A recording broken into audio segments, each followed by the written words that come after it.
Live from the Bob Levy Broadcast Center, overlooking the Toms River, it's time to get up, get out, do something. Wake up with Jeremy Grunin. Be a part of the show, 732-505-1160. News Talk Radio WOBM AM 1160 and 1310. Listen online at WOBMAM.com. Hey, welcome back. Wake up with Jeremy Grunin. 6:08 Thursday, September 8th, 67 degrees, getting up to 90 today. WOBM AM 1160 and 1310. News Talk Radio, streaming live on the Radio Pup app and WOBMM.com. 732-505-1160 to join our conversation. We are joined now on the phone by Michelle Siekerka. She is the president and CEO of the New Jersey Business and Industry Association. Good morning, Michelle. How are you? Hey, I'm great. Good morning. How are you today? I am fantastic. Why don't you tell folks a little bit about what NJBIA is? Sure. Well, the New Jersey Business and Industry Association, we represent 20,000 businesses across the state of New Jersey. Predominantly, we are known for our advocacy on behalf of business. So we advocate for business issues, making sure that New Jersey businesses have an environment within which they can thrive and grow, be successful financially. And as you know, in New Jersey, that can be a bit of a challenge. We're a very expensive state. So we're all over regulation and legislation that is impacting business every day. So 20,000 businesses. Could you name those real fast for us? Oh, absolutely. I've got the list right here. If you could just do the top 100, that would be great. And I know also you have recently kind of formed the Opportunity NJ Coalition, right? That's correct. In partnership with the New Jersey Chamber of Commerce, as well as a significant number of chambers and trade associations from across the state, we've launched Opportunity New Jersey, which is a grassroots effort to educate New Jerseyans around issues and policies that are impacting them every day. Wow. This sounds like a lot. Michelle, I'm exhausted just thinking about all the work you have in front of you, huh? It's a pretty big plate, but you know what? We're really passionate about what we do. Personally, I love the state of New Jersey. I always say I'm a born and raised Jersey girl. I'd like to be here for the rest of my life. I'd like to see my kids, continue to have careers here, although my own daughter just out-migrated to Pennsylvania this past weekend, which makes me sad. And, she's one of a trend. Our millennials are leaving every day. So we need to do something about affordability in New Jersey for our seniors, for our millennials, candidly, for all our residents. Okay. So we'll get back to that in 1 second, but you kind of touched on it. So give me kind of your background, because, whenever, and this comes from, my dad and my mom saying for years and years and years, whenever we talked about financial advisors, my dad always said, we make our own investment decisions, because if financial advisors were all so smart, how come they're not all super rich?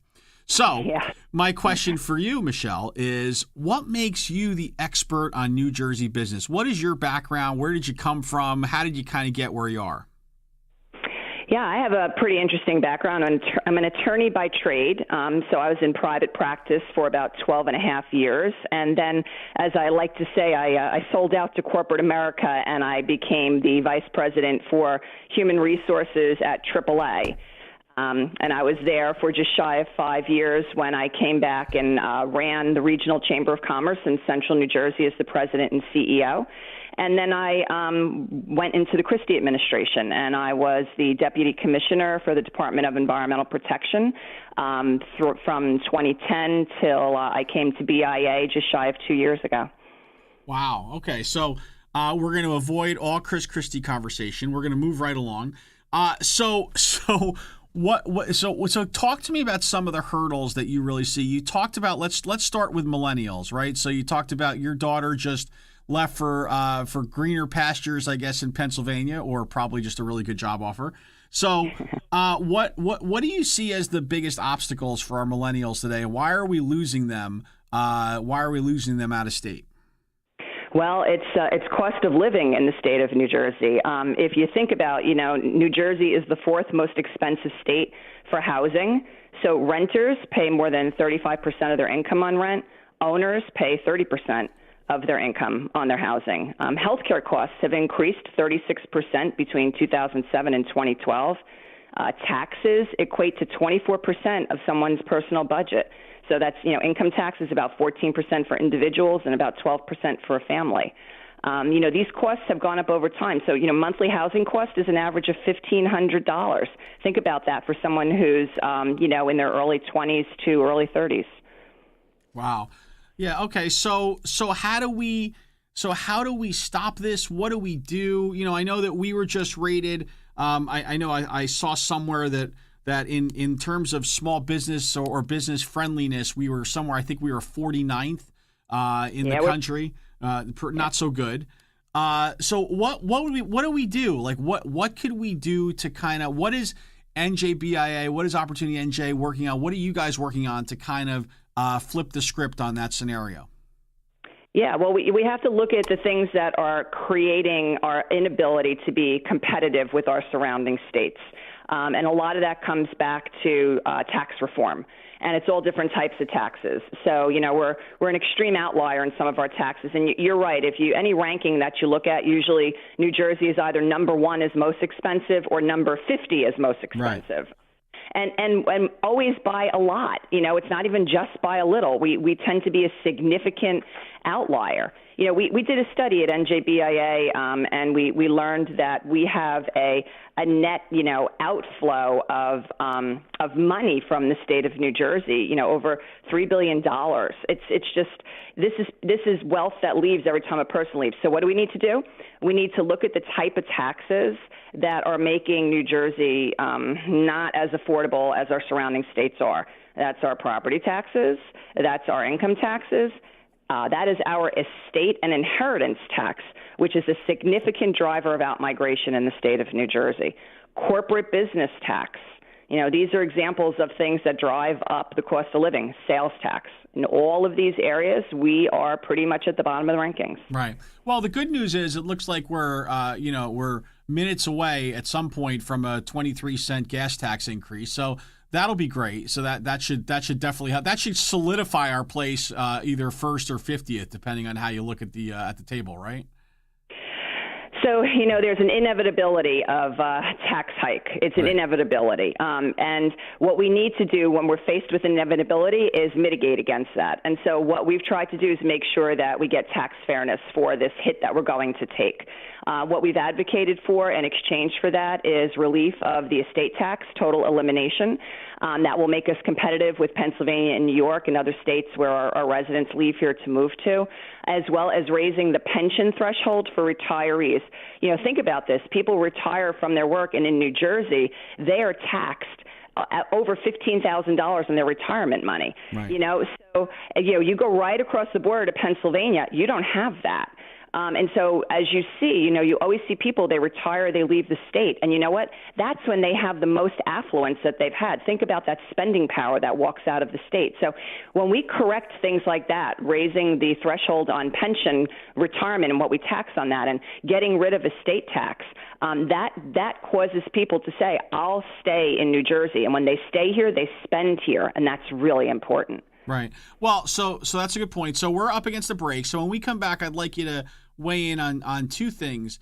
Number one, because the other major stumbling block around that with that gas tax hike revolved around a rollback of the sales tax. So I'd like to kind of get your feedback on that. And, of course, the other big topic, which it looks like we're now going to wait till next year to vote on, is around minimum wage. So can we hit on those two things when we get back? Absolutely. Awesome. Michelle Siekerka, President and CEO of the NJBIA. Wake Up with Jeremy Grunin, back right after this. Wake Up with Jeremy Grunin wherever you go. Download the Radio Pup app for your smartphone or tablet. News Talk Radio WOBM AM 1160 and 1310. Hey, welcome back. Wake Up with Jeremy Grunin. We are on the phone with Michelle Siekerka. She is the President and CEO of NJBIA. So, Michelle, when we left, we were talking a little bit about some of the factors that are affecting certainly business and population in general here in New Jersey. So, I wanted to get your take on, along with this 23-cent, which seems like such an arbitrary number to me, 23-cent gas tax. There's a big stumbling block around the governor asking for a sales tax kind of rollback as we go. How do you feel about that from a business standpoint? Well, we've surveyed our businesses and we've asked them, what is important to them in terms of mitigating to that 23 cents. And, I come back to what I said before. What they're telling us is that, pension relief and that estate tax relief. The sales tax, that is going to, the rollback to 6 cents does make us more competitive on a ranking than where we are today on the 7 cents. Drives a very big hole into our budget. It would call for some austere times. We could use some austere times in our budgeting.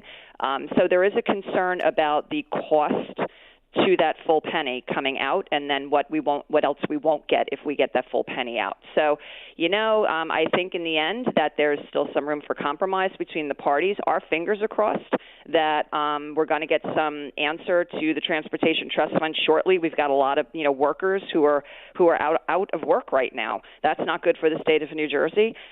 So we have been asking our policymakers on both sides to come together and to continue their discussions on compromise to move us forward on this issue. Right. Yeah. Over 3,000 folks out of work as a result of the Transportation Trust Fund, not to mention what's going to happen with all these open projects should we roll into the winter.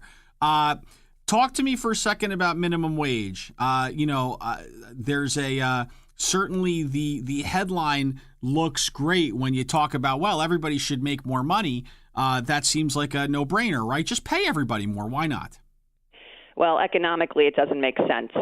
What you're doing, first of all, you used the term before, the 23 cents sounds arbitrary. Well, let me tell you, $15 is totally arbitrary. What we're doing is we're assigning an artificial inflation factor to a market rate job, and that economically it doesn't work. So, you talked about budget before, right? So there's two sides to your balance sheet on your budget. And when you're going to raise an expense, the only way you cover that expense is by either cutting other expenses or raising the price of your products and services to bring in more revenue. And that's exactly what's going to happen when you talk about artificially inflating, the value of a minimum wage job.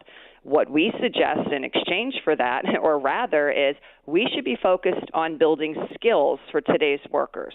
The idea of a $15 job is there's a certain skill set that garners $15 an hour. Well, let's give some incentive to ensure that we continue good workforce training to build the skills of today's workers so they can garner the wage at a market rate. Sure. And let's incent more business to come to town so that there's more competition, which we all know more competition drives up wages, right? Absolutely. Look, New Jersey is an awesome place to live, work, and play.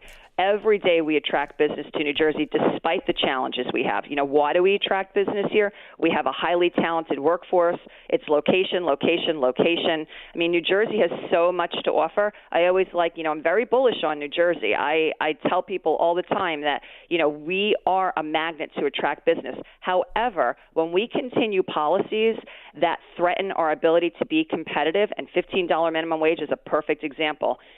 Look, Jeremy, if they're going to do $15 minimum wage or some type of increase in minimum wage at the federal level, we're going to all have to live with it across the entire country. So you know what? We won't be any less competitive than Pennsylvania or New York or the other states that vie for our residents. But why do we have to be a leader on policies that will cause us to lose our competitiveness to our surrounding states? Absolutely. Michelle, can you hang with us one more segment? Because I have some more things I want to talk to you about.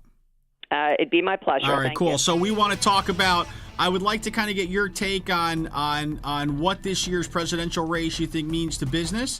And then I'd also like to give you your magic wand, which is your opportunity to just wave it and make a change in the world. So, I'm sure you have a bunch of things that you'd like to do.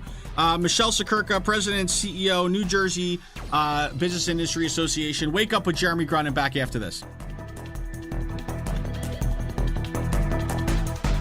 The news never stops at WOBMAM.com. Get the latest from WOBM News, the Town Square, New Jersey News Network, and Fox News Radio. Wake Up with Jeremy Grunin, News Talk Radio, WOBMAM 1160 and 1310. Live from Town Square Towers at the heart of the Jersey Shore. Wake Up with Jeremy Grunin. Get up, get out, do something. Join the conversation. 732-505-1160. News Talk Radio, WOBMAM 1160 and 1310. Listen online at WOBMAM.com. Hey, welcome back. Wake Up with Jeremy Grunin, 6:32, September 8th, Thursday, 67 degrees, getting up to 90 today. WOBM AM 1160 at 1310 News Talk Radio, streaming live on the Radio Pup app and WOBMAM.com, 732-505-1160 to join the conversation.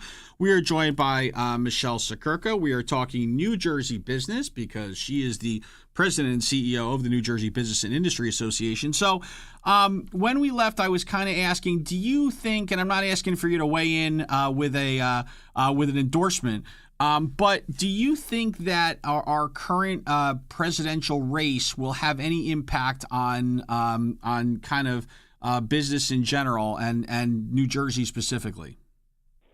Yes, it will. If you follow the issues that the candidates are talking about, and if you follow the agenda, there's a lot of discussion around issues that will impact business. We talked earlier about minimum wage. There is discussion at the federal level of increasing the minimum wage. There's also discussion about paid leave. That's something that we're dealing with in New Jersey right now. New legislation, bill out there pending that we've been successful at fending off over the last year, but still staring our businesses right down the throat about paid leave. So these issues are also permeating at the national level. Cool. And what do you think? One more kind of buzz topic around the Affordable Health Care Act. What's your feeling on the impact that's had on business in general? Well, it's a challenge. The number one issue to our members every year, we do polls, we do business polls, and we do healthcare surveys. Number one issue every year in cost is cost of healthcare. Continues to rise. Good news, Jeremy, in New Jersey businesses are willing to take a hit to their bottom line in order to continue to provide health care because they know that it gives them a competitive edge in their recruiting. However, there is a point in time that becomes not sustainable anymore. And we're really concerned that we're getting to the point that that price tag is becoming not affordable any longer for employers to keep up with their with providing those types of benefits. Right. There's more shifting going on with that benefit also. They're shifting a little more cost to their employees in order to maintain it. So healthcare is extremely challenging. Affordable Care Act has had an impact, absolutely. Sure. Okay, so it's clear, Michelle, that you have I would say a pretty fair handle on the issues. I'm obviously saying that with tongue firmly implanted in cheek, because you're clearly all over this stuff. Where would folks do you have any kind of like events or anything that people could kind of engage with NJBIA that where people can kind of see you guys in action? Absolutely. You can visit our website, njbia.org, for a full listing of events. One event I want to talk about because it's coming to your neighborhood. I'm going to be speaking at the Monmouth Ocean Development Council. This is a group that is led by, I want to give a shout out to Ben Waldron, who does a fabulous job for the MODC. 50 years old. They represent 600 businesses in the Monmouth Ocean area. And I'm going to be speaking at their upcoming luncheon on September 16th at Jumping Brook Country Club in Neptune. And we're going to have an interactive discussion around these issues on affordability and what we can do as New Jerseyans to help. Very cool. And I am a member of MODC, big supporter, and Ben does a great job. And as the chairman of the Greater Toms River Chamber of Commerce, I know that we like to pirate and copy a lot of things that MODC does and kind of put our own spin. As Simon Cowell would say, we try to make it our own down here. Why don't you? So here's the big one for you. Okay, I want to know if we gave you the magic wand, the pixie dust, the fairy dust, the ability just to wiggle your nose and make an impact, make a change. Michelle Siekerka, President, CEO. New Jersey Business and Industry Association. What would you do with that magic wand? I know there's so many things you probably want to do. Well, first and foremost, I would bring civility back to politics. Earlier you asked me about my background. I'm studied in the law. I'm a firm believer in the Constitution. I love the study of jurisprudence, and I am just appalled at where we are, whether it's at the federal level or the state level, in our politics and in our policy making. If I could wave my wand, we'd get people together on common ground issues that we could move forward on good policy for New Jersey, for our country. I'd bring respect back to the process. To me, that is, a key piece that's missing right now in terms of our interactions in policymaking and in governing. Right. Very cool. I we talk about all these issues, and it makes me think, and I've said this many, many times. Unfortunately, I feel like we need to just kind of, almost take a big eraser and start all over again. Right? I mean, we have so many inherent issues that we've built for ourselves, especially in New Jersey. Whether it's our school districts, having over 600 school districts, whether it's the number of police forces we have, whatever it may be, we just seem to we put so many hurdles into our budget that it almost seems that we really need to kind of start over again and kind of reimagine it before we can start pushing forward. Does that make any sense to you, or am I just totally a fatalist at this point? Oh, no, it makes a ton of sense. You are spot on. So for those who know me well, they know I'm all about strategy and planning, and that's what we're lacking. We have all these issues facing us, and we just keep trying to one-off them in silos, and right. So what we need to do, take the blank piece of paper. Let's pretend we had the opportunity to rebuild it new, take the blank piece of paper, what should it look like, and then start talking about how do we start to do small things along the way to get us there and chart a course to get us there. It's our roadmap. We need a roadmap, Jeremy. We don't have a roadmap in this state, and we need a roadmap to get us someplace new. Well, listen, I feel confident that with folks like you leading the New Jersey Business and Industry Association and Opportunity NJ, I feel like we at least we have the folks in place. Now we just need everybody to pay attention and realize that Houston, we have a problem. So, Michelle Siekerka, thank you so much for your time this morning. I know it's early. NJBIA.org if you want to learn more. Thank you so much again. It's been a pleasure, Jeremy. Thanks so much for the opportunity to talk to your listeners this morning. Absolutely. We'll be back with more Wake Up with Jeremy Grunin right after this.